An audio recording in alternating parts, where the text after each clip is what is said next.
Saúde os irmãos com a paz do Senhor. É um privilégio imensurável estar aqui mais uma vez em nosso canal Teologia de Irmão para Irmãos, para juntos aprendermos e crescermos acerca de um tema teologicamente falando importantíssimo para a interpretação bíblica, que é o dispensacionalismo.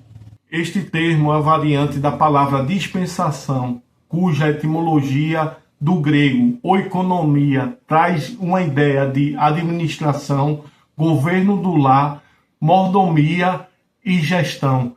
Isso nos indica que Deus está no controle de tudo e, pela sua infinita misericórdia, concedeu ao homem o privilégio de ser o mordomo de toda a criação. O dispensacionalismo é uma visão hermenêutica cujo objetivo é analisar biblicamente a história da humanidade sob uma perspectiva do relacionamento de Deus com a humanidade, trazendo um breve histórico sobre o dispensacionalismo moderno que surgiu por volta de meados do século XIX, através de um grupo de irmãos que dedicou-se através do conhecimento das Escrituras, do qual se destacou João Nelson Darby, o qual ele sistematizou as Sagradas Escrituras de uma forma bastante interessante e divulgou através de conferências mundo afora, de uma tal forma que despertou interesses de grandes mentes,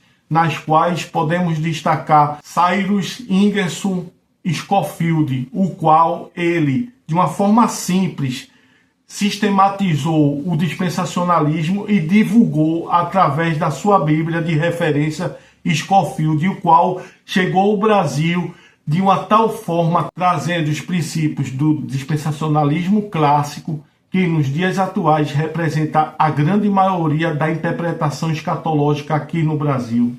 Em contraponto ao pensamento dispensacionalista, existe uma visão hermenêutica conhecida como aliancismo ou teologia das alianças, as quais é representada através de duas formas, que são a aliança das obras e a aliança da fé. O objetivo do aliancismo é representar o relacionamento de Deus com a humanidade, mas de uma forma redentora, visto que a queda estava prevista por alguns ou decretadas por outros. Esse entendimento vem desde a Reforma, através dos pensamentos de Lutero e Calvino. Não iremos, neste momento, abordar especificamente sobre o aliancismo. Se vocês quiserem, em um futuro próximo, podemos sim abordar precisamente sobre este tema. Voltando para a análise do dispensacionalismo, é importante notar uma certa semelhança com as fases de vida de um homem. O dispensacionalismo ele é dividido em 7 etapas, as quais são a dispensação da inocência, consciência, governo humano, patriarcal ou da promessa, lei, graça. Existe o período tribulacional e, por fim, a dispensação do reino ou milenial. O ser humano, desde o nascimento, ele passa por algumas etapas, as quais são inocência, depois o conhecimento do que é o bem e o mal, depois começa a viver em sociedade, depois ele começa a ter conhecimento acerca da lei, dos direitos e dos deveres, logo após ele começa a receber a graça de Deus e aprender a agradecer a Deus por tudo, e por fim ele entra num descanso, num repouso. A partir de agora, iremos fazer uma análise minuciosa sobre cada dispensação, a começar pela dispensação da inocência. Esta dispensação é marcada pela ausência do conhecimento do bem e do mal por parte do homem, o que levava a uma perfeita comunhão com Deus. O homem não conhecia o pecado. A palavra pecado vem do grego hamat, que quer dizer errar o alvo. O início se dá na criação do homem, que está relatado no livro de Gênesis, no capítulo 1, versículo de número 26, onde está escrito: façamos o homem a nossa imagem, conforme a nossa semelhança. E mais na frente, o Senhor, ele cria a mulher. Era necessário que o homem tivesse uma adjuntora, visto que não era bom que ele estivesse só. E a Bíblia diz que tudo que Deus fez, exatamente tudo que Deus fez era muito bom. Muito bom. Isso é importantíssimo. O período da dispensação da inocência é indeterminado. Não se sabe ao certo quanto tempo se deu a dispensação da inocência. Logo após a criação do homem, Deus fez uma aliança com ele, conhecida como Aliança Edênica, na qual o homem, sendo coroa da criação de Deus, estava como seu mordomo, acima de tudo, fazendo aquilo que agradava a Deus como seu servo.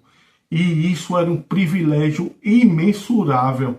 No meio do jardim do Éden havia duas árvores. A primeira, a árvore da vida. A segunda, a árvore do conhecimento do bem e do mal. O Senhor alertou para o nosso primeiro pai, Adão, para não comer do seu fruto, porque no dia em que dele comesse, certamente morreria.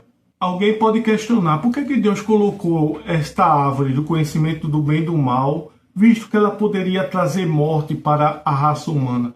Interessante esse questionamento. A resposta é: nesta árvore, neste fruto, havia o livre-arbítrio. Como assim? O livre-arbítrio é nada mais nada menos uma escolha que você tem, se obedece ou desobedece, sem o qual nós seríamos uma marionete, um robô, programado para fazer aquilo que Deus queria. E quem foi que disse que Deus quer um relacionamento com alguém que é sua imagem, que é sua semelhança desta forma? Devemos buscar Deus por amor e com amor, buscando a Ele pelo que Ele é, não pelo que Ele nos concede. Adão e Eva tiveram o privilégio de não conhecer o pecado no momento que foi criado, até que comeram da árvore do conhecimento do bem e do mal. Ou seja, neles não havia o pecado original que infelizmente passou para toda a linhagem humana através da desobediência deles. Lamentavelmente a mulher teve um encontro que eu posso considerar como maldito com a serpente. Mas será que foi a serpente mesmo que enganou a mulher? Na realidade não, ali foi uma possessão demoníaca. Segundo Apocalipse capítulo 12, quem utilizou a serpente foi Satanás, o inimigo da nossa alma. Neste momento iniciou uma conversa entre o inimigo da nossa alma e a mulher, na qual ele questionou: foi assim que Deus disse, não comereis de todas as árvores do jardim? A mulher quis defender Deus, porque ela tinha o conhecimento necessário. E ela disse: não, de modo algum, não foi assim que Deus disse que a gente poderia comer de toda a árvore do jardim, com exceção do fruto desta árvore. Aí o inimigo da nossa alma se aproveitou e lançou dúvidas sobre o conhecimento que a mulher tinha pela revelação de Deus.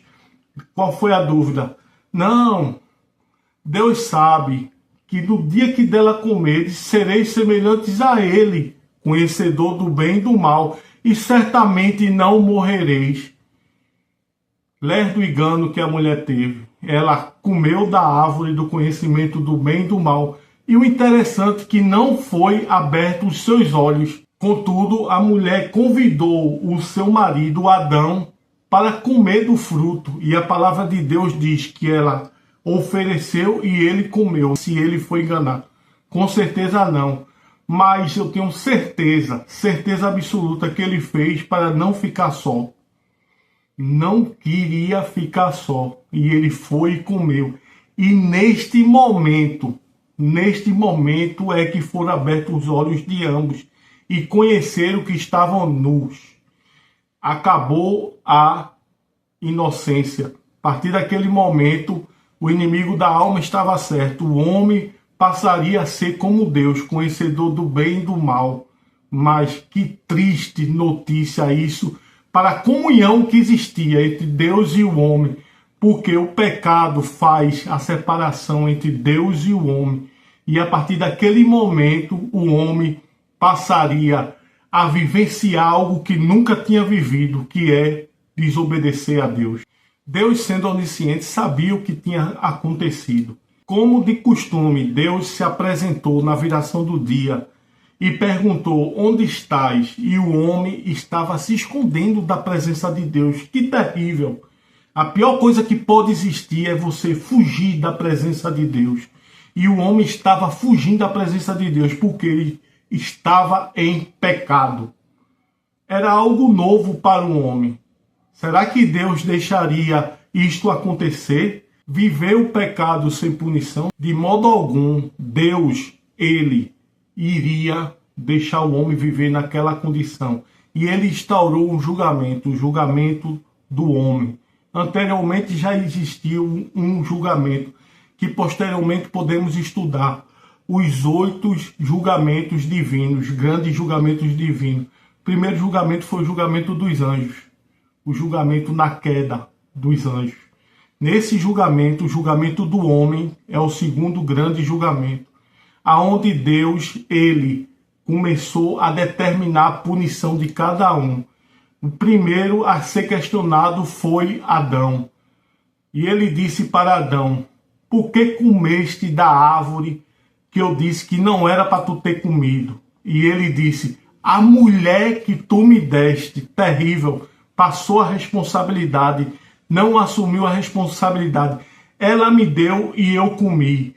Deus, desta vez, questiona a mulher: por que fizeste isto? A serpente me enganou e eu comi. Qual seria a punição da mulher? Ela não teria mais vontade própria, seria submissa à vontade do seu marido.